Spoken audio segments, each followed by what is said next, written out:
When I say Florida Panthers, what are you thinking? Sports? Maybe the hockey team? Well, now think about the Everglades and imagine being in Florida and seeing a panther. I mean, a real panther, 5 to 7 feet long, tannish in color, and its tail flipping back and forth, with these intense eyes just staring at you. Yes, there really are panthers in Florida, not just sports. And guess what? They're also the state animal. Becca Bryan, the board chairperson of Friends of the Florida Panther Refuge, joins us. She tells us all about these endangered guys. And get this, they have found prehistoric Native American artifacts depicting these magnificent creatures that go way, way back in time. Now here's some history. In the 1800s, people started coming and settling in Florida, and to be safe, they started putting bounties on their pelts. And because of that, their numbers dwindled pretty fast. Today, the Florida panther is endangered. And because they're solitary and pretty reclusive, it's guessed there's only about 200 of these guys left. Now here's another thing. The most dangerous thing to them is us. That's right, us. We keep taking up more and more land for development, and because of that, they can only now roam on about less than 5% of their original range from way back then. And most of the fatalities are due to cars hitting them when they're trying to cross a road. Becca spends lots of time telling us all about these guys and what is being done to preserve these really, really cool animals. You're going to love this one. We are supported by PrepVet, providing stem cell therapy for pets. As a pet lover, did you know your pet can benefit from the incredible healing power of stem cell therapy? Prep Therapy offers a groundbreaking solution taken right from your pet's own blood. Say goodbye to joint pain, arthritis, kidney and liver conditions, and more. They'll experience faster recovery, increased vitality, and extended quality of life without the need for surgery or harmful drugs. Put the wag back in their tail and discover Prep Therapy today at PrepVet.com. Save 10% with promo code FurRealPodcast, covered by most pet insurance. For real, for real, for real, for real, for real, for real, for real, for real, for real, for real, for real, for real, for real. Got a bunch of furry friends and I love them all the same. I'm an animal lover, veterinarian is the name. Let's share some pet stories from heartwarming to strange, losses and gains, from wacky to insane. For real. You're now tuned in to For Real with your host, Mark Kyle.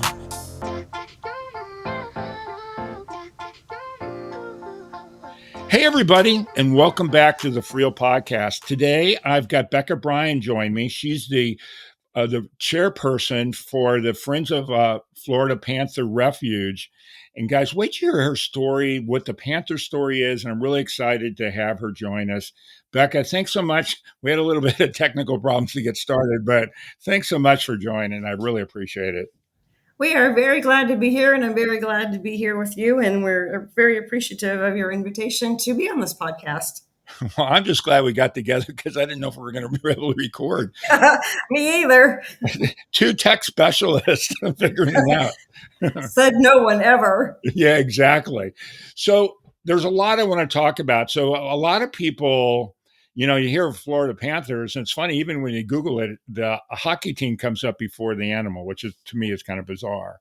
Obviously, I read that I should have known that, but the state animal now is the Florida Panther, correct? That's correct. Cool. And actually, if you Google, if you do on any search engine, if you type in Florida Panther without the S on the end, it should bring up Friends of the Florida Panther Refuge, the Florida Panther National Wildlife Refuge, the Florida Fish and Wildlife Conservation Commission. Those should all come up, and I think Friends of the Florida Panther's website comes up first. Well, I've been excited to talk to you for a lot of reasons. Obviously I'm interested in animals, which we're doing, but I find it amazing once you start digging into and finding all this stuff out. But let's start back a little bit about how you get involved with the organization. We'll get into the organization and the Panther and that, but how did you get involved and how long you've been in with them and all that? Let's introduce everybody to you. Okay. Well, I've been with Friends of the Florida Panther Refuge for over 6 years. I came to them. I was invited to join the board. No, I would call it the pride. You would call it what? The pride, like a pride of Panthers. It's not a pride. It's a den. Oh, there I go. A den of Panthers. A den then. I was invited to join the den of the Friends of the Florida Panther Refuge after I had written several articles for several different publications about the endangered Florida panther. At that time, the board was looking for new members, and I thought this would be a great opportunity to get involved with conservation and advocacy for the endangered Florida panther. So that's how that all came about. And then I became chairman of the board when we had a few board members resigned from the board for personal reasons.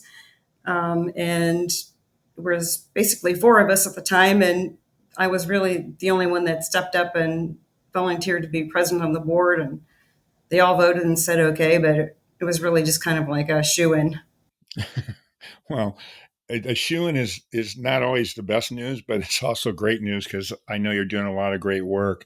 So you get involved, and you guys got, how long has the organization actually been around? The organization has been around for many, many years, almost as long as the Florida Panther National Wildlife Refuge in Immokalee, Florida has been established. So, and let's talk about where the refuge is. I saw it on the map, but for the listeners that aren't from Florida and know a little bit about the Panthers, where exactly is the refuge and where are the Panthers these days? So, for your listeners, if you were looking at a map of the state of Florida, you would find Naples on the southwest side of the state. And if you go about 20 miles east of that, you will see the Florida Panther Refuge just a tad north of one of the major interstates. That's where the refuge is located. Yeah, so basically you're the southern western tip of Florida is where you guys are. Yeah, we're in the Panther Refuge is in the southwest part of the state, and the Friends board members and the Friends volunteers and members are scattered throughout the state of Florida and throughout the United States. Well, that's cool. We're everywhere. Well, one of the other things I saw too, and again, I'm going to get specifically to the Panthers, but I'm going to talk about where their habitat is now. Part of it is in pine trees, and part of it is in kind of the Everglades, but it's the freshwater swamps or something. Well, their primary habitat are the pinewood trees and the Florida scrubs. Their habitat is throughout most of the state of Florida. Most of them are in Collier County, which is the county where Naples is located and the county where the Panther Refuge is located.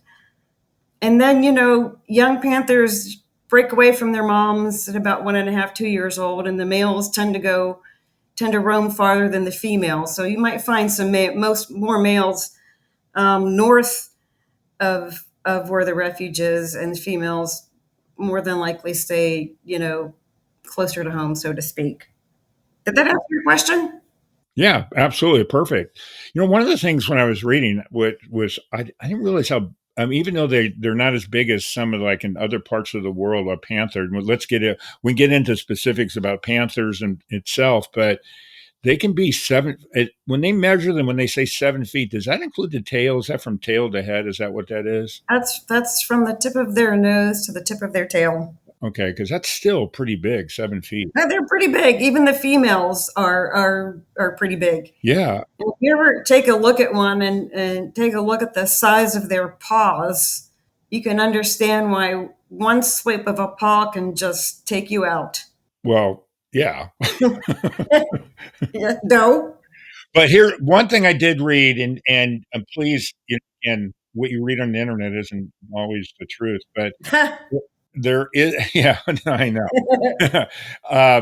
So one of the things I read is there hasn't been an attack on a human, though. Just we're talking swap of paw, but there hasn't really been an attack on a human, any documented ones that they're aware of. Is that true?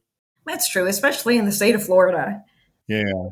Panthers, pumas, mountain lions, whatever you call them in from whatever part of the country you're from, generally they stay away from us. They're shy. They stay away from us. They're afraid of us. they have to feel really threatened by someone in order to attack them. And I'm not saying that anyone that's ever been attacked has ever done anything to threaten a panther. You can just be walking down a forest path and not know that a mother is in the bushes with her kittens. Well, one of the things that I don't know if you've listened to many of the episodes, but I did an episode with a wolf sanctuary. What I find so funny about humans is that we've made these things into be, they're going to attack us everywhere. Well, wolves they have this thing called what's it called? I can't remember now, but neophobia. They're actually afraid of people. And for the most part, all these big animals in the movies, the ones that are attacking you, they don't want to have anything to do with us. That's what I think is kind of funny. Right. Well, that's the movies for you. I mean, they need anything. They'll do anything for the drama of it. It's crazy. So one of the things I also read was that the ranging, I think I'm using the right term, ranging territory is 5% of what it used to be because of all the encroaching land and all the other stuff that's going on. That's true, especially here in Florida, and especially in Southwest Florida, and in the counties north of it. There's been an incredible amount of land development going on, which definitely encroaches on native Florida wildlife habitat for all of them, for the black bears, for the panthers, and any of the other wildlife that uses the natural areas. But fortunately, there has been an awful lot of legislation and state funding set aside to create a wildlife corridor for panthers and other wildlife to roam, and more money set aside to prevent more land development from occurring where the panthers need to roam. Well, so the Friends of the Panther Refuge, what are you guys doing to help assist that?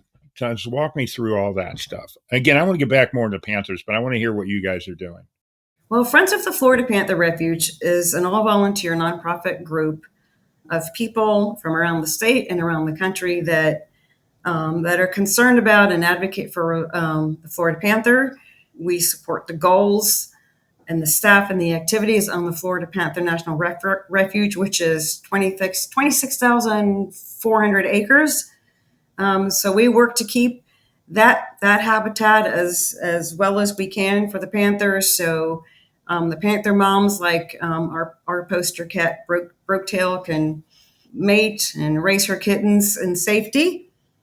We join with other conservation and wildlife conservation organizations on outreach events, usually in the southwest part of the state. So one of the things that, based in how many panthers, I've seen a bunch of different numbers. How many are estimated to be alive right now? The estimate is between 120 and 260. So what's your opinion? I can't give you one. I have the only Florida panthers I have seen live and up close are the ones that were rescued or orphaned and living in zoos.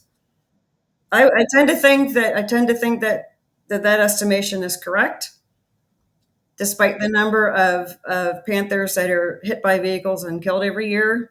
Well, that's the thing that I read too. The majority where you're losing the panthers is really due to vehicle deaths more than anything else. Correct? It is. Yeah, that's so sad. Last year there were 13 total Florida panthers killed. I think they're all by vehicles. This year so far, and it is the middle of April, there have been 12 panther kills, 10 by vehicles, 7 of them in counties north of Naples. That's a really interesting number to know. Well, significantly more than last year already. Previously, most of the panther vehicle kills were happening in Collier County, which is where the refuge is located, in Immokalee and Naples and all of the cities in that county. Now we're seeing more of them being hit by vehicles north of there. So do you think they're migrating? What's the opinion on that? I think they're roaming more north, or they've always been there, but we just haven't recorded their deaths. Maybe the state wildlife officials are recording their deaths differently than they did in years before. It's all something to be curious about. Well, I wrote down a timeline. So this is kind of interesting. Well, actually, let me start off with one thing, and I'm going to get to the timeline. So I read a National Geographic article about how they found a an antique from prehistoric Native American artwork. They called the Key Marco cat that was on Marco Island, apparently. But this is like, 500 to 1500 years ago that they estimated that. So they've been around for a long time. And then they end up calling it like a New World cat or something. That's the pumas, which I guess is the closest to the panthers. Is that right or wrong? Well, every wildlife scientist, biologist that I know puts the panther, pumas, and mountain lions all in the same species category. Yeah, that's the hardest part when you start reading about it because it's so confusing because they talk them like as one and the same. The puma, and then the panther and the mountain lions.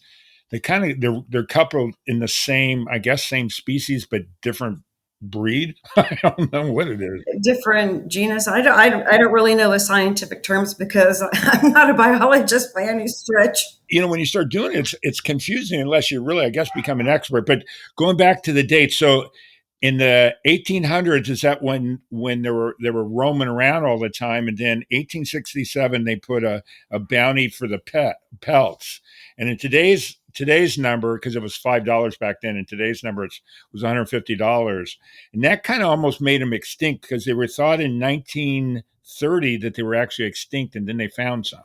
Yes. And then in 1958, it was illegal to hunt them. And then the Federal Species Act came in 1973. But still, the numbers were so low. I live in Texas. You know what I'm going to say? Then they brought in 8 Texas cougars. I don't even want to go with that because that could be a funny joke. But 8 Texas cougars to basically bring back the breed.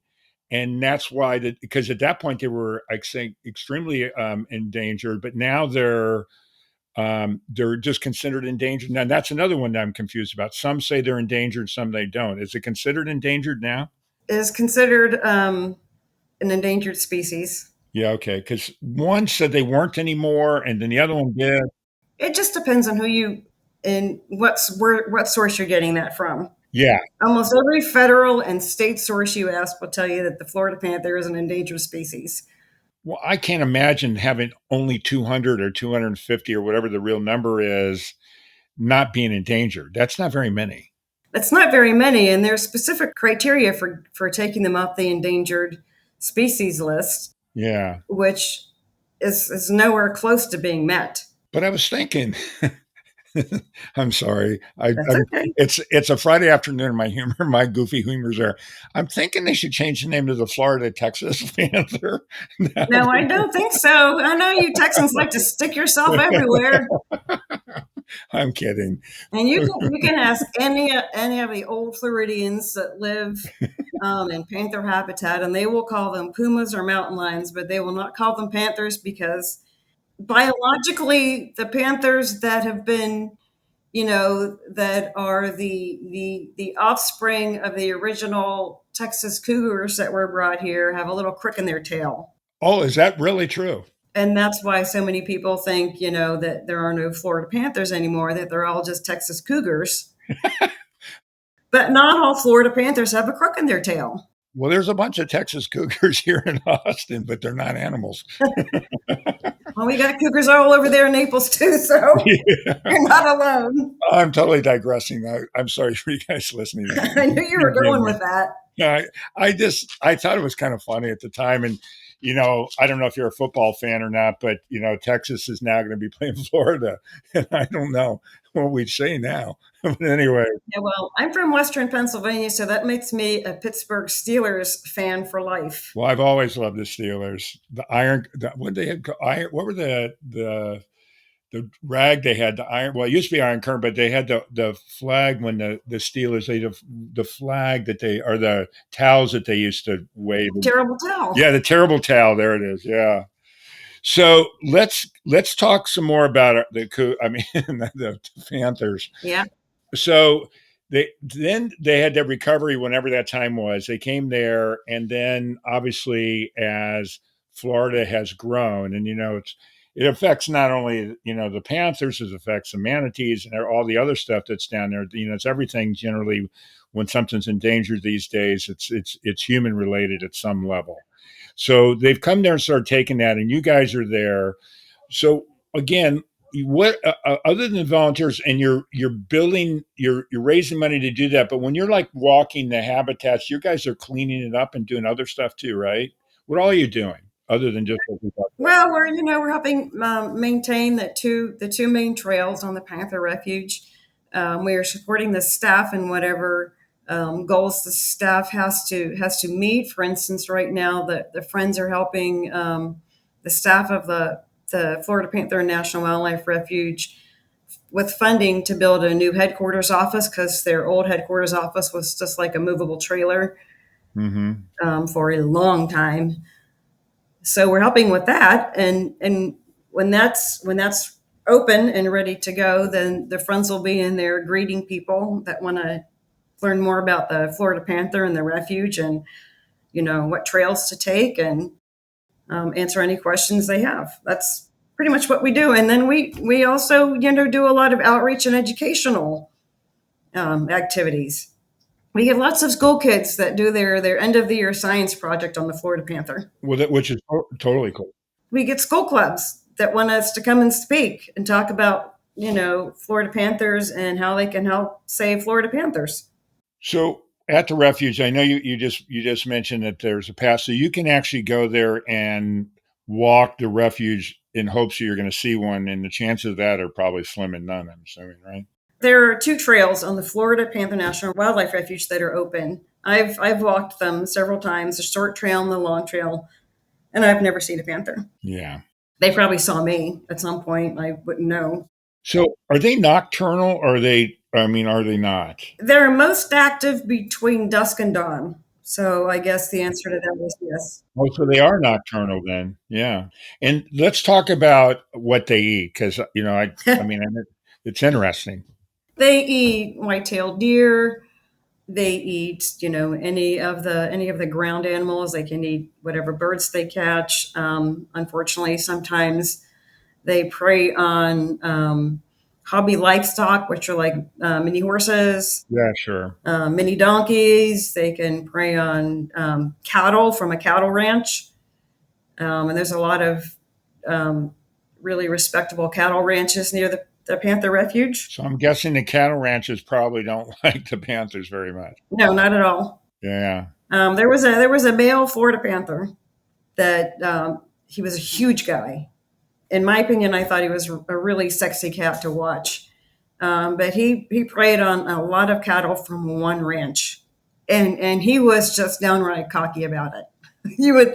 He would just lay there and chomp on whatever calf he caught on that ranch and just stare at the people who were there to catch him do it, and look at these people like, what are you going to do now? Yeah, because it's illegal to kill them. Yeah. Yeah. So, cattle ranchers aren't really friendly toward panthers that way. Yeah, I guess not. And now, one thing I saw they eat too, it could be because of their background, but they eat armadillos. Yeah, well, if you're hungry and there's an armadillo there, why not? Well, there's a lot of armadillos in Texas. It could be some of that Texas thing. There's a lot of them here too. We just, you don't really see them. They're usually under your house. Yeah, I see them pretty regularly here where I am all the time. So what can people do to help, that are listening here now, and what more should they know about the Panther and all that you'd recommend? Well, if you don't live in Florida and you wanna help Florida Panthers, and you wanna help conserve Florida Panthers or advocate for them, just talk to people about them and visit.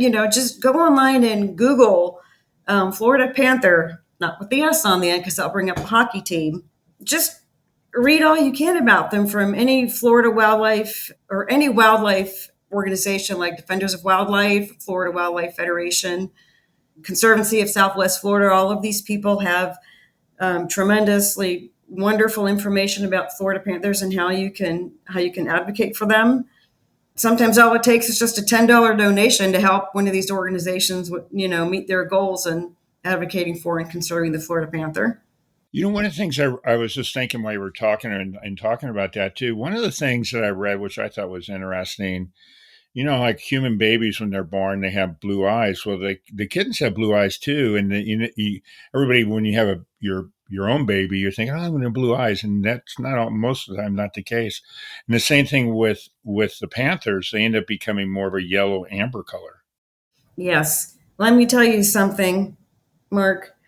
Florida panther kittens have the most beguiling blue eyes that can mesmerize you like you would not believe. And when you add those gorgeous blue eyes to their dark spots on their fur, and their little rounded ears, and they're trying so hard to hiss and be badass, but they're just too doggone cute to get there. Oh. That just sounds adorable. That's remind me of something else too. They don't growl or do they growl, but they don't roar like a lion? They don't roar like a lion. Yeah. They can hiss. They chirp. They communicate by chirping with each other. They can growl. They can utilize a whole bunch of different sounds to communicate different things, but they don't roar. How long what's their lifespan? Do you know how long they live? I don't know, but I would say in the wild it might be like up to 25 years if they're really lucky and don't get hit by a car, and even longer if they're in captivity. Yeah, well, that's what I was just going to say is when you talk to anybody that's dealing with wildlife, and they typically live a lot longer when they're in captivity, and of course there's that question are they happier living longer in captivity? Are they happier being free and doing whatever they're doing? Well, that's just really kind of that's a hard question to answer because most of the Florida panthers, cougars, mountain lions that are in captivity today are rescues. And more than likely, they were rescued as kittens because their mother was killed, right, or their mother had to be euthanized, or their mother abandoned them. So they don't really know what it's like to be an adult Florida panther in the wild, and they would never survive in the wild. Right. You can't leave a tiny little 4 or 5 month old kitten in the wild and hope that it will live long enough to become an adult panther without getting preyed on itself or some other harm that would take its life. Another thing I read too was that the males tend to range way more than the females, and the females are less likely the ones that are typically killed by the cars are the males because they're crossing the roads where the females more often than not don't cross the road. And I don't know why that is. Maybe the males are hunting or. Well, think about males and females, Mark. Males are usually a little more courageous than women and going farther away from home and risking things to get what they want. Females generally like to stay closer to home, where they're, and not go too far, and they don't really like to face threats. Right. And they're protecting the young too, generally too. They're protecting their young. I can give you a really good example of that. Would you like to hear a really good example of that? I'd love to hear a great example of it. On the Florida Panther National Wildlife Refuge, the most wonderful panther mom you will ever get to know is nicknamed Broke Tail because she has the little crook on the end of her tail. She was born and raised on the Florida Panther Refuge. She has mated and created several litters of kittens on the Panther Refuge. She has led her kittens throughout the entire refuge. Again, it's 26,400 acres, and showed them everything about it, taught them everything about it. She has been seen trying to teach her kittens how to use a wildlife underpass with just the most incredible patience a mom could ever have. I mean, it took her hours to get 3 kittens through one underpass. That's cute. Because the third of her kittens was not brave enough to do it. And I can understand that because Sure. it's going underneath Interstate 75 where there's a lot of traffic. So if you're a tiny little Florida Panther kitten and you go under that thing and you're all this zooming and rumbling ahead of you, it's scary. Oh, absolutely. You know, and you don't know what's on the other side of that underpass. You know, even though mom went through there and was calling it to go through with her, it was like, I'm not having any of this.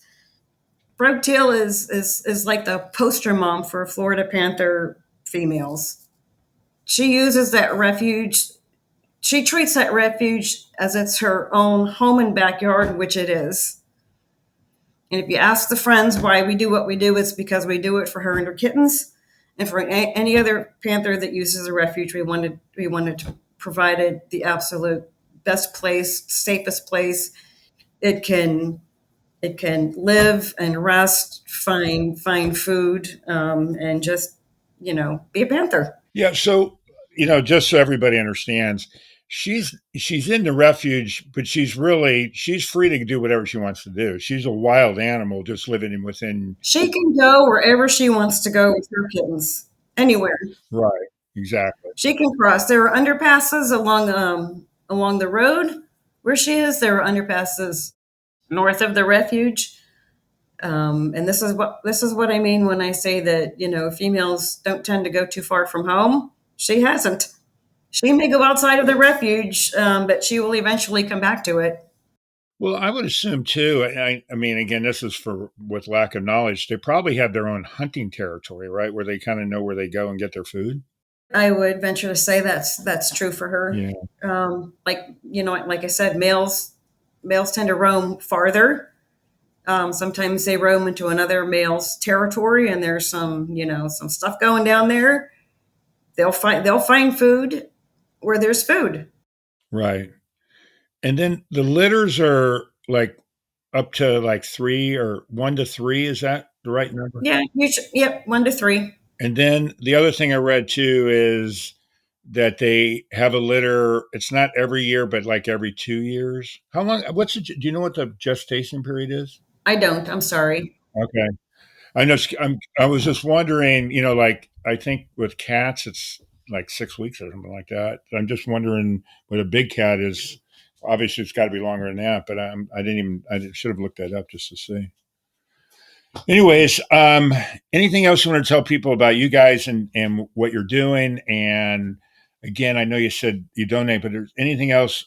People in town, when they come to the refuge, is there a fee they pay that actually goes back to them? How does that all work? No, it is 100% free to visit the Florida Panther National Wildlife Refuge. It is free to walk on the trails on the Panther Refuge.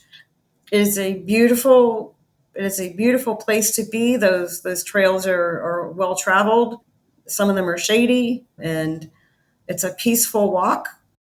The long trail, which is actually called the Panther Trail, I think about a little bit more than halfway through it, there's actually a big gazebo in the refuge where you can stop and rest. I always try to make it my goal to get to that gazebo because it's a long walk in the heat sometimes. Yeah, sure. Down there. If you guys, just really want to speak up for the Florida Panther and advocate for you all you can, read everything you can about it, talk all about them. It's okay. You can call them mountain lions and pumas. We won't be too upset about that because everyone else does. Just talk about them and know a little bit more about them, and email or donate to whatever wildlife conservation organization you feel you want to support. It's like I said, $10 is really all you need to do, because that money just goes directly into the refuge and refuge activities and their goals, and everything that we do there supports the Florida Panther population on the refuge and the ones that roam into it. Well, one of the advantages and you taking the time to do this helps educate everybody, and hopefully for you guys listening, maybe dig into it a little bit more and you find out about these guys. I mean, obviously they're an important animal. They're the state animal of Florida now, and they're a hockey team now too, which is kind of funny. Anyways, I really appreciate. So here's my time that we talked about that everybody cringes. So I've got my typical joke, and everybody out there, don't cringe, but here it is. So I actually, this is for you, Becca. So let's see if you got the answer. Okay, hold on one sec. Okay. One last fact that I want to share with everyone is that there are no Black Panthers in the state of Florida. I don't think there's any in the United States? Yeah, I don't think there is.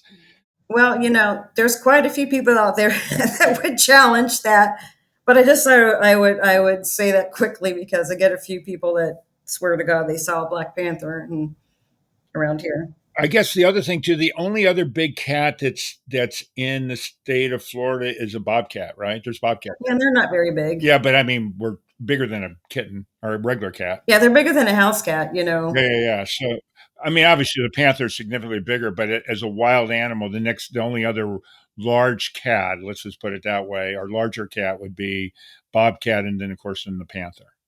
Yeah, wildcat. You can call, bobcats are a wildcat, just like panthers are wildcats. Yeah, and bobcats can be, like the neighborhood bully. Right. It can be pretty intimidating. Yeah, bobcats are, they're not very big. They're everywhere. Yeah, exactly. All right, go ahead. Hit me up with your joke. Okay, let's see if you got this. Why are panthers considered great undercover spies? Because they're invisible. Because they're not spotted. Oh, that's pretty good. That's good. Yeah, well, it is what it is. Hey, so everybody's out there is listening. As you know, I say it every time. I can use some help with these jokes. And if you want to be on the show and tell your joke, or if you want one of your kids to do it, or friends, whatever, send me an email at mkyle@forrealpodcast.com. That's MKYLE at FURREAL podcast.com. I'll put you on. And also, I'm always looking for good stories, similar stories that Becca's been telling us. And if you've got a good idea for a topic, or a rescue you think that would be really interesting for the listeners, send me an email about that. I'll get back to you. I promise you I will. Well, first off, Becca, thanks so much for being on. I really appreciate it, especially after the nightmare we had trying to get together on this thing. But again, everybody, please follow up to these guys. Becca, thanks so much for being on the show. I really, really appreciate it. And it's important to get stories out like this. Thank you so much for having me on. And it was great fun. And I hope that your listeners enjoy learning about the Florida Panther and what the friends do for them. Well, again, thanks so much. And for all the listeners out there, keep on following. Please ask other people to follow, listen, send in, whatever you have. But more importantly, I really, really appreciate you from the bottom of my heart. For real. For real, for real, for real, for real, for real, for real, for real, for real. We're supported by Let's Walk, that's here to love your animals like our own. Austin, Houston, and Denver. Let's Walk is here to love your animals like our own. From daily walks, play, in-house sleepovers, and more. Go to work, out on the town, or take a vacation knowing your pets are in the best hands. This woman-owned small business does it all. Check us out on Instagram at Let's Walk Austin, Houston, and Denver. That concludes this episode of For Real with your host, Mark Kyle. For previous and future episodes of For Real, listen via all major podcast streaming sites.